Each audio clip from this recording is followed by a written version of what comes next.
الحمد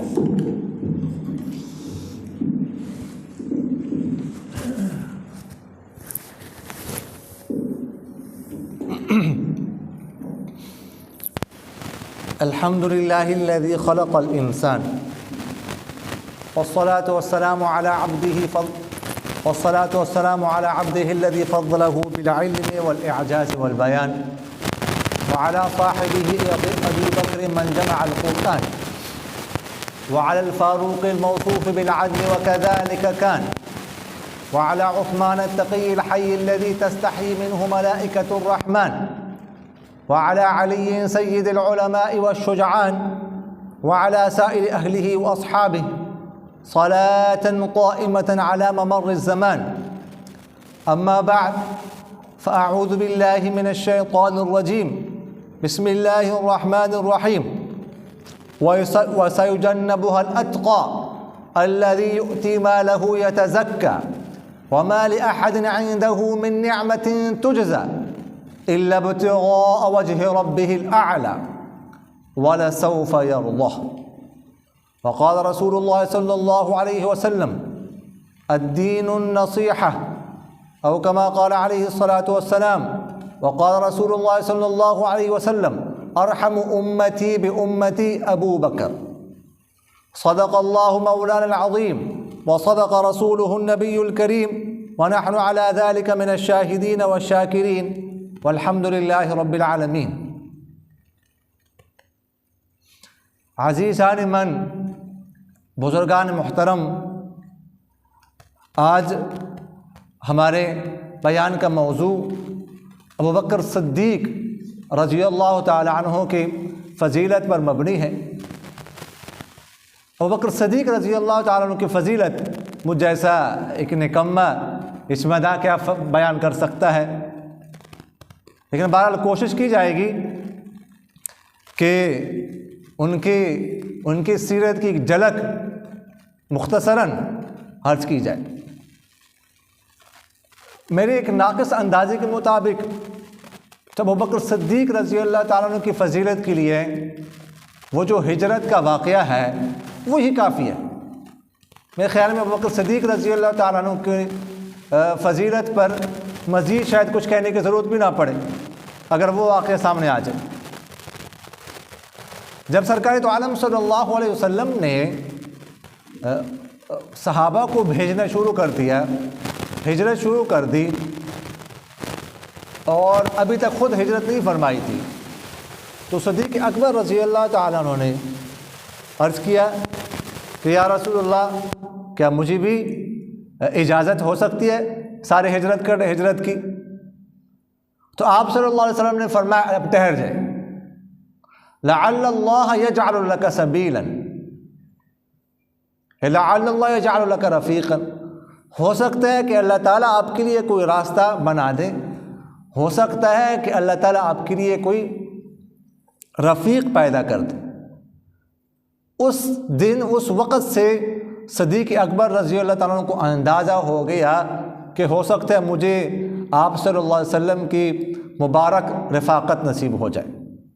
تو فوراً کیا کام کیے، 2 اونٹنیاں خرید لی، اور اونٹنیاں خریدنے کے بعد کیا کرتے تھے، ان اونٹنیوں کو باقی جانوروں کے ساتھ چرانے کے لیے بھیجتے نہیں تھے، گھر میں ہی چارے کا انتظام کر لیا. وجہ اس کی یہ بتاتے تھے کہ میرے ذہن میں یہ تھا کہ کسی بھی وقت اللہ کا حکم آ سکتا ہے، سرکار مجھے ہجرت کا حکم کر سکتے ہیں، تو اس وقت میں اونٹنیاں منگواؤں گا، اونٹنیاں کہاں پر ہوں گی، تو اس لیے گھر میں اس کا انتظام کر لیا. فرماتے ہیں حضرت عائشہ رضی اللہ عنہ فرماتی ہے کہ رسول اللہ صلی اللہ علیہ وسلم کا معمول تھا ہمارے گھر تقریباً روزانہ آنے کا. کبھی فجر کے وقت تشریف لاتے تھے، کبھی شام کے وقت تشریف لاتے تھے. اس دن خلاف معمول دوپہر کے وقت تشریف لائے، حالانکہ دوپہر کے وقت کبھی تشریف نہیں لائے تھے. تو گھر میں آ گئے، ابوبکر صدیق رضی اللہ تعالیٰ عنہ سے فرمایا کہ جو بھی لوگ گھر میں ہیں سب کو نکال دو. تو ابوبکر صدیق رضی اللہ تعالیٰ عنہ نے عرض کیا کہ یا رسول اللہ، آپ کی صرف 2 غلام زادیاں ہیں اور تو کوئی بھی نہیں ہے. کون ہے جی؟ اسماء رضی اللہ عنہا ہے، عائشہ رضی اللہ عنہا ہے. نکاح ہو چکا تھا اس وقت، رخصتی نہیں ہوئی تھی لیکن اس وقت نکاح ہو چکا تھا حضرت عائشہ سے. تو اپنی اور کچھ نہیں. فرمایا ٹھیک ہے. تو اس کے بعد فرماتے ہیں کہ رسول اللہ نے فرمایا کہ مجھے اللہ نے حکم دے دیا ہے ہجرت کرنے کا. تو میں نے کہا اللہ کے رسول الصحبہ، یا رسول الصحبہ، اے اللہ کے رسول کیا مجھے بھی صحبت حاصل ہوگی، مجھے بھی مبارک رفاقت حاصل ہوگی؟ تو رسول اللہ نے فرمایا الصحبہ. تو فرماتے ہیں کہ جب وہ بات ابو بکر صدیق اکبر نے سنی تو رو پڑے. اور عائشہ رضی اللہ عنہ فرماتی ہے کہ اس وقت، اس سے پہلے میں نے نہیں دیکھا تھا کہ کوئی شخص خوشی کی وجہ سے بھی روتا ہے. یہ پہلی دفعہ میں نے اپنے والد کو دیکھا کہ وہ خوشی کی وجہ سے رو رہے. دوپہر کا وقت تھا، یہ بات ہو گئی، تشریف لے گئے. اچھا، اب وہ رسول اللہ تشریف لے گئے اپنے گھر میں. ابو بکر صدیق رضی اللہ تعالیٰ نے تیاری شروع کر دی. عبداللہ بن اریقط سے کہا، ایک شخص تھا، کہ آپ نے جو ہے نا رہبری کی خدمات سر انجام دینی ہے. فلاں دن فلاں جگہ پر آپ نے آنا ہے. اچھا، اپنے بیٹے عبداللہ سے کہا کہ آپ نے روزانہ جو یہاں پر جو کچھ چل رہا ہوگا، جو اخبار ہوں گی، وہ آپ نے ہمیں پہنچانی ہے.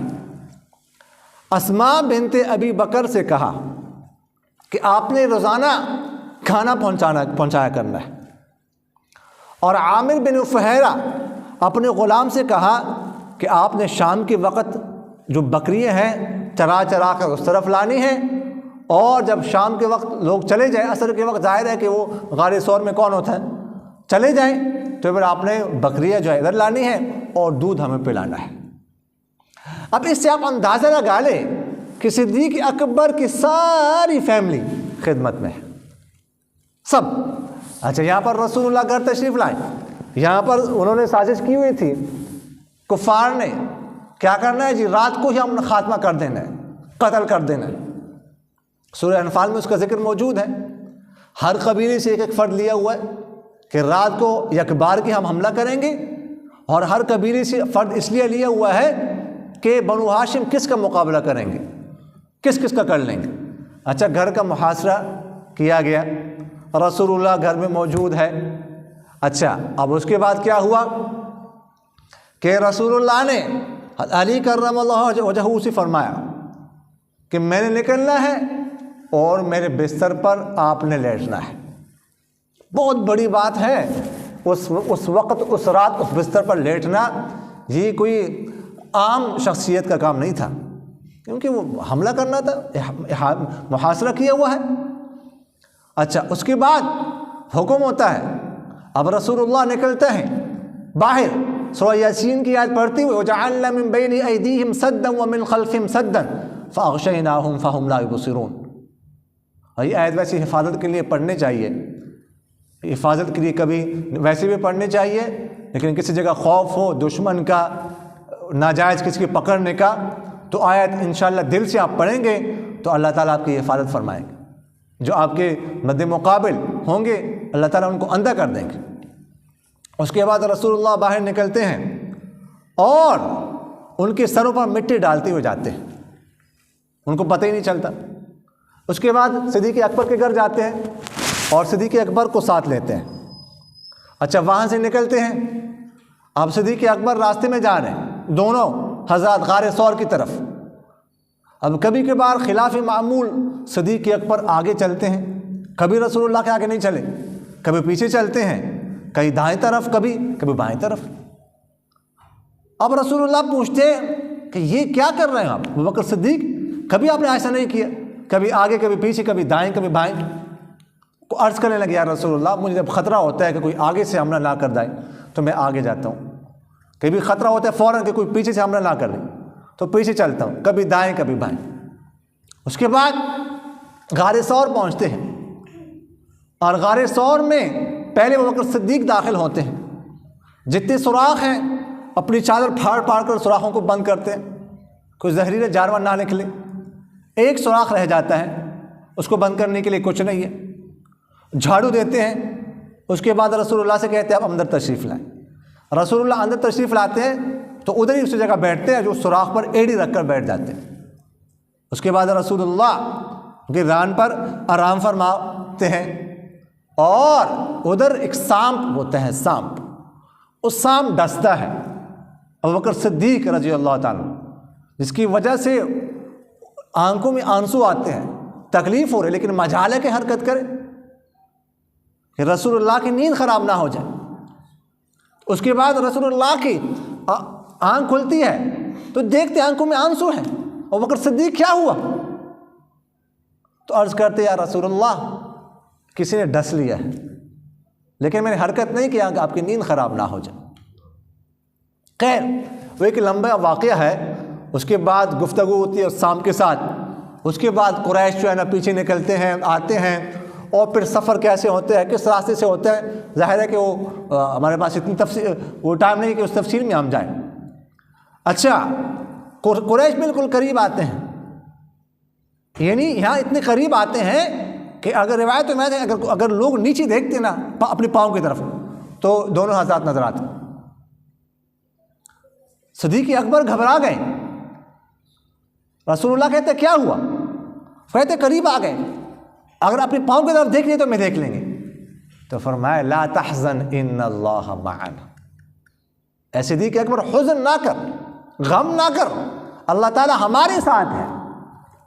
اچھا، بعض حضرات یہ کہتے ہیں کہ یہ تو صدیق اکبر تو ڈر گئے، رسول اللہ نے کہا کہ مت ڈرو۔ وہ بھائی حزن کا لفظ میں نے استعمال کیا، حزن جو ہوتا ہے حزن وہ اپنے اوپر نہیں ہوتا، کسی اور کے اوپر ہوتا ہے، یعنی اپنے اوپر خوف نہیں تھا، وہ تو خوف ہوتا ہے، ڈرتا کسی اور پر، غم تھا کسی اور پر، اپنے بارے میں نہیں ڈر رہے تھے۔ اور رسول اللہ نے کیا فرمایا؟ ان اللہ معنا، اللہ تعالیٰ ہمارے ساتھ ہے، یہ نہیں فرمایا ان اللہ معی، اللہ تعالیٰ میرے ساتھ ہے، ہمارے ساتھ ہے۔ اور ثانی اثنین اذ ہما فی الغار، دو میں سے دوسرے، تو دوسرا کون تھا؟ صدیق اکبر تھا۔ اذ قال لصاحبہ، جب اپنے ساتھی سے کہا، ہی ضمیر صدیق اکبر کی طرف لوٹ رہی ہے، صدیق اکبر تھے، یہ تو قرآن سے ان کی صحابیت ثابت ہے۔ تو یہ بعد میں حضرت عمر فاروق رضی اللہ تعالی عنہ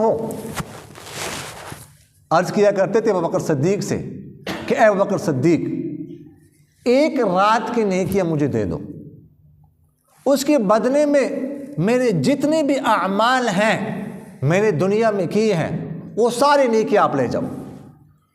وہ رات جو آپ نے غور سار میں گزاری تھی، صرف اس کی نیکی مجھے دے دو تو میرے سارے نیکیاں ساری زندگی کا آپ لے جاؤ۔ لیکن صدیق اکبر اس سودے پر رضامند نہیں ہوا۔ ایک دفعہ عائشہ رضی اللہ عنہ فرماتی ہے کہ رات کے وقت بیٹھے ہوئے تھے ہم، میں رسول اللہ کے ساتھ بیٹھی ہوئی تھی، ستارے چمک رہے تھے،